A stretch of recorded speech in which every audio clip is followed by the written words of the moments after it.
Hello guys, I wanted to go through some of the key features of Alliance, a new game, just kind of the features that it has and what they're looking at. So we've got traditional play games. You just play one-on-one against players that matches you against a random player, whoever's carrying, and you get to choose your deck, pick your deck, you go. Alright. Next thing is the AI. So if you're just starting out, you don't know anything, you can play against all of the classes. There are 6 classes so far. You can take a look at each one, play against them, and also play a random deck. There's also a test mode feature available through the AI battles, but that's something you look at and try later on. There's a tournament feature, casual, rank, custom, and then a tournament with AIs. So you can kind of create your own tournaments, have fun with that. There's a draft feature where you get you open packs and then you get to build your deck from these packs. I already have a deck going in there already, but you kind of open up 80 cards and then you get lots of copies of like different cards and you make your deck from that. Interesting feature. It's more of like a Magic the Gathering feel than the Hearthstone drafting system. And then library, you get to look at all the cards in the game, and this game gives you all the cards at the beginning, so you kind of just get to create your deck based on what cards you're looking for. There's a lot of different strategies that can be made from these cards, so kind of fascinating. Take a look at all the cards, see what ideas you can come up with. We've got the special, so there's a lot of special things here. You can create custom cards, you can enter view people's cards, and you see, look at the contest. There isn't any contest going on right now, it's fairly new, so but it's available. You can do a pack opening simulator. Even since you get all the cards, there's not really any packs to open and like share, but there is a simulator if you want to kind of just open infinite cards and see how it feels. There's that. And there's also a tutorial mode, so you can play against the boss AI, kind of learn the mechanics of the game. There are lots of features in that. A media, where you get to look at some of the game related videos, game related music, game related art, and there's also a gigantic lore for this game where if I click on this, there is a plethora. There's a book that has been written about this game, and you can kind of listen to it and just immerse yourself into the game, into the lore if you like. So you can kind of see over here, there's books and sections of the book, just a lot of just content, I would say, if you really want to dive deep in here.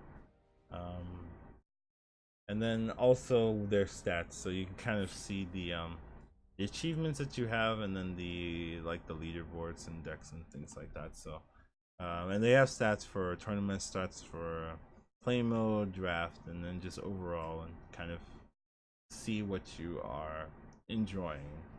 So lots of interesting stuff here. So I also want to take a look at the wizard cards in general, and just show you a couple decks I've made for that class. So the wizards right at the front, right? So everyone has like their own god card, where they're like 5 mana big boss card.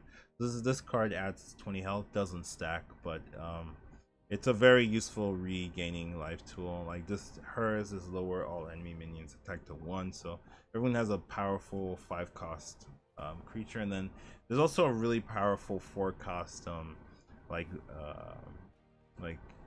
guard or leader for each class. This one deals 3 damage to all enemy creatures at the end of a turn, after a turn. So at the start of your next turn, you deal 3 damage to everything. Plus it has a really good body, so I think it's a pretty powerful card. Atlas, it deals 1 to every enemy creature whenever you play a spell. So if you play a ton of spells, you can kind of AoE their board down. Jupiter is kind of a good a good control value tool to gain cards back if you're looking for that. We've got a 2 mana 3/3, so great stats. Plus it has it gives you value when it dies, and lots of interesting cards. Deadly is to if it deals damage to any creature, it will instantly kill it. Plus, connect means it can attack a lot of spaces on the board, so it's just a flexible attacking minion. We've got a defensive tool. It's a 2/2 that summons a 1/4 when it dies. This thing is also a 2/3, however it can be a 2/5 if there's an adjacent minion next to it. So this deals 2 damage to the creature opposite of it when it dies, so it's kind of an aggressive card that can deal damage as well. So mantra abilities are persistent abilities. As long as the creature's alive, the mantra exists. And this one makes your special ability, so we're just having the special ability of deal to ping or deal 1 damage, upgradable as the game progresses. So it makes your special ability also heal your player. So deals 1 and heals you while this card's alive. So this one is deal 1 to the enemy player at the end of your turn. So you play this, you end your turn, you deal 1 plus, so it's a good aggressive tool. This is a 1/1 that when you play it, it summons a Light Flare. So Light Flare is down here. It's just it's a deal 2 damage to an enemy minion. So just a very flexible removal tool. So you play this, you got 1 immediately. Very useful. So this one is, when it dies, it draws a card. So just a good control card. So those are all the minions, and then we go to the spells. So this is like the big aggressive spell. It deals 4 damage to you, but 8 damage to the enemy player. So it's kind of a big finisher card. Just make sure you do not get too low yourself that you can't play it, but it's a good removal tool. Chain Reaction, it destroys all creatures on the board, but then you take 1 damage for every creature that died. And then Clockwork Bang, so it's an interesting inevitability card. So for the rest of the game, at the start of the player's turn, they take 2 damage. So so basically each player is taking 2 damage around the turn. So it kind of gets to a point where they can't, you'll get so low that it ends up killing you. So this is a 3-mana defensive spell. It summons 2 elephants. So elephants are 1 for creatures, defensive creatures, so it's just a good defensive card. Acid Bomb deals 1 damage to all the creatures for 2 turns. So it deals 1 damage that turn and then 1 damage the next turn. So it's a good slow removal tool if you wanna pressure their next turn as well. You can play this to pressure this turn and next turn. Pretty good card. So this deals 3 damage to the enemy creature or to the player. So you can either deal 3 to a creature or a player. So it's a good aggressive card. Godly, it makes your player immune until your next turn, so it's a very good defensive card. Plus you can combo it with like Chain Reaction or things like that to not take a lot of damage, so it's a good defensive tool. More Power, you draw 2 cards but you take 3. And Prolonged Suffering, you heal 8 health to your player, but after 2 turns you take 3. It's kind of like a 2-mana heal 5, but you got a little time before you take that extra 3. And then Blown Fuse is returns a random spell from your discard back to your hand. So it's kind of good if you want to make big combos. Your only card is Eruption. You Eruption, then you bring it back and you Eruption again. Kind of things like that. Or a lot of times if you're just playing control, it will bring back like a Light Flare or a More Power or something like that. So just a good tool to kind of get value, or combo it with something like the Atlas Pyrotechnicus to just deal a lot of AoE damage. And then last but not least is a Sinister Splayer, a good aggro card. So it deals 1 damage to a creature but 2 to the player. So it's a good removal tool but still has that aggressive mindset. So those are all the wizard cards, and I have 2 decks. I have aggressive wizard and then a control wizard here.